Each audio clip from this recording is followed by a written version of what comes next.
You're listening to the Yeshiva of Newark at IDT podcast. I'm your host and curator, Rabbi Kivelevitz, and I hope you enjoy this episode. We've got the kiln fired up. We've got the furnace prepped. We're about to unsheath the laser fire of Torah. Yes, Rischa is coming your way. But first, if you own a retail business and accept credit cards, your customers are getting points, miles, and all sorts of rewards every time they use their card, and you're paying the price. That's why NRS Pay, a product of National Retail Solutions, a division of the IDT Corporation, offers its cash discount program FeeBuster. You can start accepting credit cards for free. If your business processes over $18,000 a month, you pay no monthly fee and $0 out of your pocket for transaction. This means you, as a retailer, can enjoy the benefits of accepting plastic, and your customers still get those crucial miles they crave and need. NRS Pay FeeBuster provides every client with a free credit card reader with no long-term contract, no early termination fee, cancel anytime without a penalty. I'm personally familiar with this company, and they truly stand by their product, and they'll help you with live, stateside-based customer service on any issue or question. Visit nrspay.com or call 833-289-2767 to learn more about NRS Pay and the fantastically fair FeeBuster. If it's the second day of Sivan Yom HaMiyuchas, this must be Rischa D'Oraisa. I'm here with Rabbi Gavriel Bechofer. Today we're going to do things a little bit different. I'm going to act more like some of Yosef Gavriel's friends think. The interviewer, the guy who talks to you in the program, I'm going to be that person today instead of being what I really am. And because I really think I need to be. It was a shtickle of thunderbolt to me about 10 days ago that I saw the about the death of Matis Greenblatt, Rabbi Matis Greenblatt.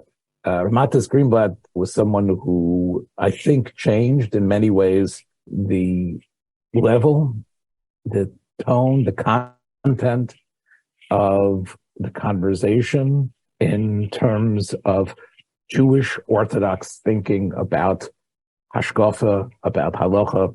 He was the literary editor of Jewish Action, which is an understatement about how he changed what was a 4-little-page throwaway insert that they used to send over to the shuls into a glossy, real magazine.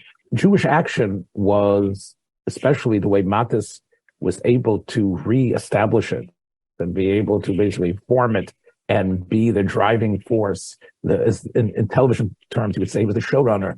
He believed in it. He got the talent to get involved.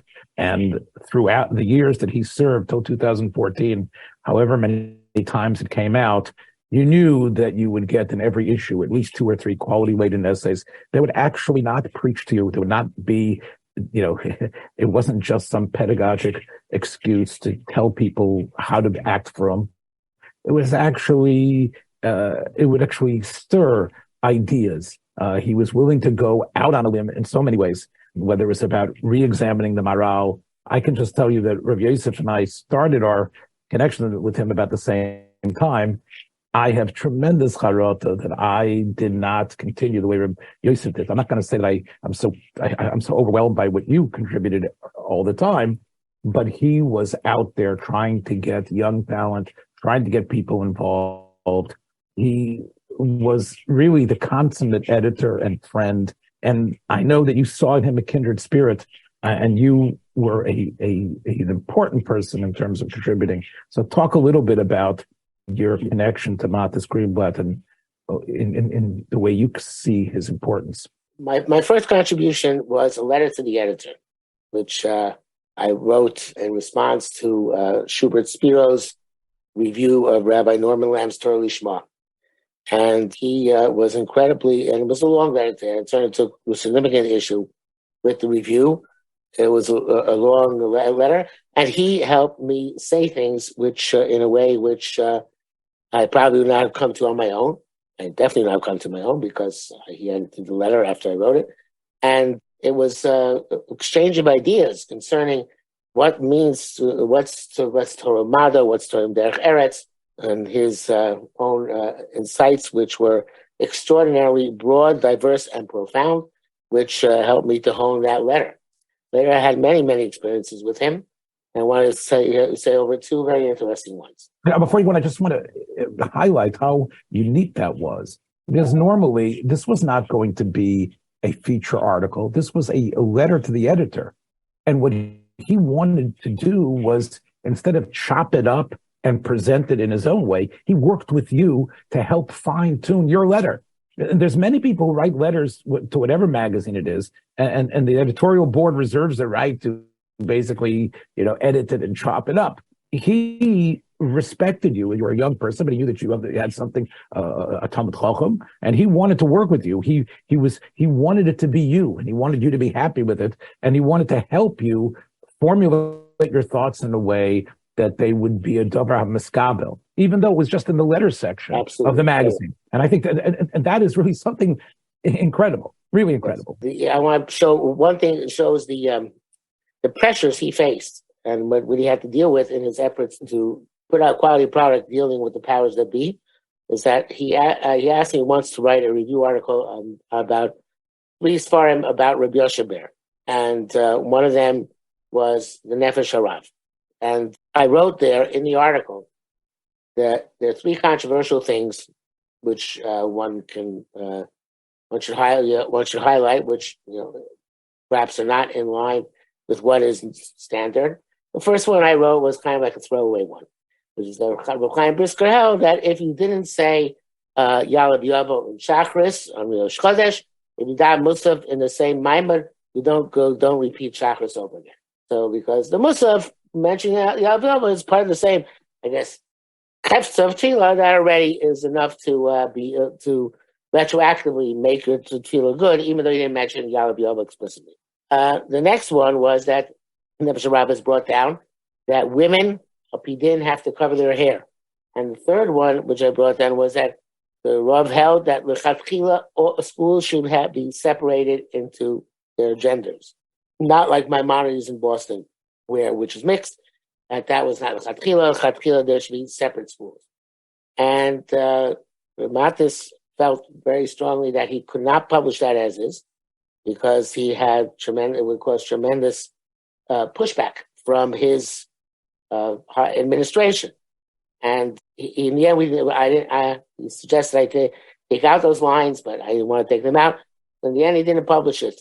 And I'm not showing from that to anything about the editing per se, although, of course, he helped me there too, but that he was functioning under tremendous limitations, tremendous difficulty. And the fact that he managed to produce these great articles and great issues in Jewish Action that he did is a credit to how he was able to use finesse and his special acumen and understanding of what was acceptable to his bosses and what is not. Let me set a little bit of for our listeners to understand. Rabbi Yosher for years, even from the 50s in Mizrahi and beyond, had become somewhat of a getchke. In other words, he was unassailable. And we all know that Rabbi Yosher, and this is, I think, part of the reason Matis reached out to you, was a person of so many contradictions and so many different types. It was almost impossible to pin him down as in terms of what he was. And I think later in Jewish Action, I think recently, although I didn't read the article, I saw that it was about the many faces of the Rav. And maybe that sounds a little bit better. But I think between the two of us and between our listeners, I think we need to say the great Talmudic mind of the 20th century, the most brilliant thinker in Gemara learning that in the last 100 years, but still a person that was not easy to pigeonhole, and a person who many times spoke and told people things they wanted to hear, but in his heart and his mind and in terms of other things, he wasn't that person. Therefore, it would shake the tree, as you were saying, for people to hear that Rabbi Yosher was not who people thought, who they wanted to be. They needed him. The 1950 Mizrahi needed him. The modern Orthodox needed to be able to put on their banner his face to represent. You see, this is. Oh, you have Rav Moshe Weinstein. We have his cousin Rav Yosher Soloveitchik, who towers over everyone in terms of his height and also in terms of his mind. And therefore, we can't let that image fade. That image cannot be become something else. And I think what your article was trying to do was trying to chip away and trying to get to Rabbi Yoshe Bear's, at least reveal different aspects of who he was. To take Rabbi Yoshe Bear away from the OU, which at that time was still very much, this is the aristocracy of modern Orthodoxy, was almost like, what are you going to do? You can't take away. It's like going to Mount Rushmore and replacing Lincoln with Trump. You couldn't do that. You had to have Lincoln's face on Mount Rushmore. Rabbi Yoshe Bear has to be the great Joseph Bear Soloveitchik. And I think that's part of the reason, like you say, Matis was dealing with that pressure. But you got to give him credit. Yeah, and let's talk about some of your other. Once it published, this is not what I wanted to mention next, but once I published a review article which reviewed a book negatively, and the author of the book was very, very furious. The author of the book wrote to me and wrote to Reb Matis a very scathing reply, and he said he was upset, and I quote, that his book was to demonstrate the halachic foundations of modern Orthodox behavior. So therefore, he complains about the review. Why is it that no congregational rabbis were selected for the task? Was it the belief of the... remember, because you were Rosh Kollel, because you were... That's the next line. Yes. That was it, yes. Was it the belief of the editor that only a Rosh Kollelik had the ability to review Torah? Or the Jewish action which demonstrated that only a Kollelik could pass judgment on modern Orthodox real life Torah problems? How please such a bias does not reflect the posture of the OU?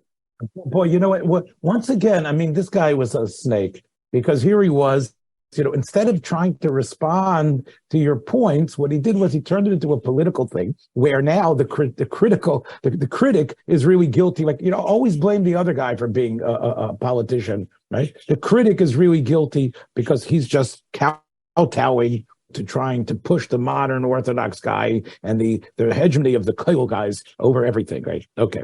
He says, I am a loyal devotee of the Orthodox Union. I'm a member of its National Board of Directors.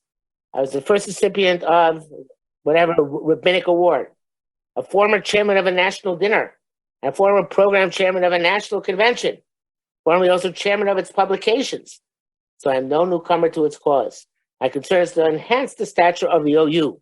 Sometimes the crystallization of Torah requires the services of a Socratic gadfly, even one that lives in wherever he lived. So, but here it was, Matis again, despite all the weight that this guy threw around, Matis was ready to publish something that wasn't... He just ignored the letter. He published the letter, though, right? No, he didn't publish the letter. He excerpted a few little things from it, but he didn't actually publish. I remember that Kollel thing. Yeah, I remember. When I published that article on Rabbi Avramel Kaplan in Jewish Action, was a favorite of both of mine and Reb Matis's. Of course, he was a Chaim Berliner, and he was very much happy with the Rabbi Avramel. And I quoted a certain person in the footnotes. He refused to publish that person's name in Jewish Action. The person's still alive. I don't want to say his name, but he said, this person is a menuvel. How can you possibly quote his name in an article about Rabbi Avramel? Again, when we talk about Matis Greenblatt's, his breadth of knowledge that was contained in a package of modesty that was incredible. I mean, look, he was a classmate to Rav Aaron Lichtenstein, so kind of a brocha. And by the way, it's through him that Rav Aaron Lichtenstein wrote his, I would say, very important articles in Jewish Action.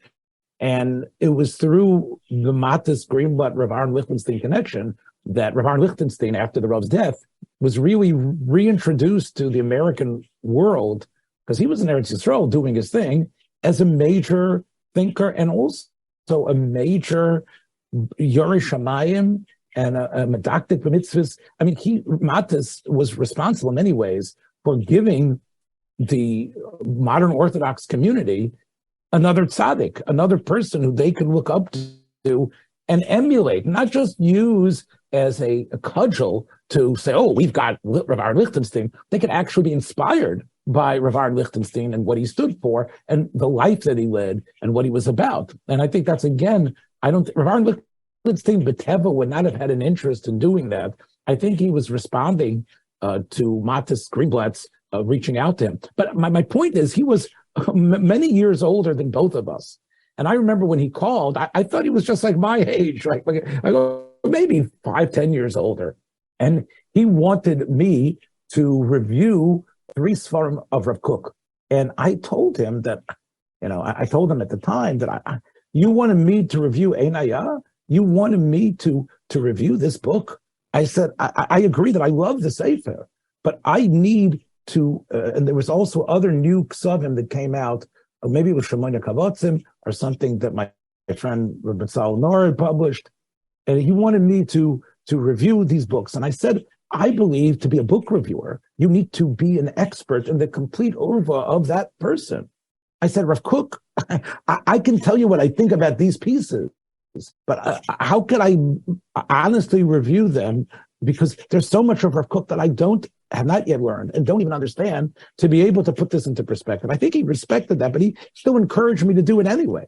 And I didn't. I regret that. Maybe it was my old, my procrastination gene kicking in. But, I remember that conversation I had with him, and he was trying to give me physics and say, look, you think everybody that reviews a book is like an expert in everything that person wrote? I mean, that was my sense. I said, well, I think so, Matis. I think that's what you should be. Otherwise, the review is it's very myopic. My point is, he spoke to me like an equal, whereas it was clear that he was a person of great breadth and depth. It really is incredible to find people like him. I think, Nissen Walpen had a similar type of personality in some ways. But Nissen Walpen came on pretty tough when he needed to be. And he was, I think, also a wonderful thinker and educator and an idea person. I think Matis Greenblatt was even really open to so much more. His great guy was much, he was extraordinarily broadly educated. I think, let me put it this way, Nissen Walpen smiled and was happy, when I would bring up something a little bit off the beaten path. Matis Greenblatt was someone who actually was very familiar with everything, including many of the most obscure type of sources and other things like that. And he wasn't like, oh, I'm amused that you want to write about that. He knew what he was talking about in these areas. Yeah. It was Kracha de Kulebe. He really had knowledge of every trend, every sector, every philosophy in Am Yisrael. And he obviously was a Nechbal HaKelin. He was really not well known beyond the people who were in the know. Different, much more than Rabbi Walpen. Okay, there are many things he wouldn't publish necessarily, but he wasn't under pressure from different. Again, this is really the difference. I mean, one could make the case, if you would be writing the history of important English magazines, intellectual type magazines of the 20th and 21st century, I think you'd probably have to have a chapter about the Jewish Observer and Jewish Action, talk about the difference between the two. I think Nissen Walpen was able to be mitzamtzim himself, because I knew him very well. And I used to eat at his house, Shabbos, and talk with him and other things.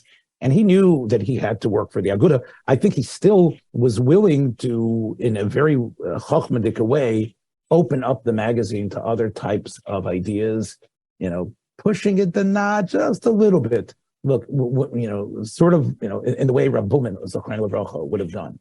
And, but it was still very much, within the party lines and the camp.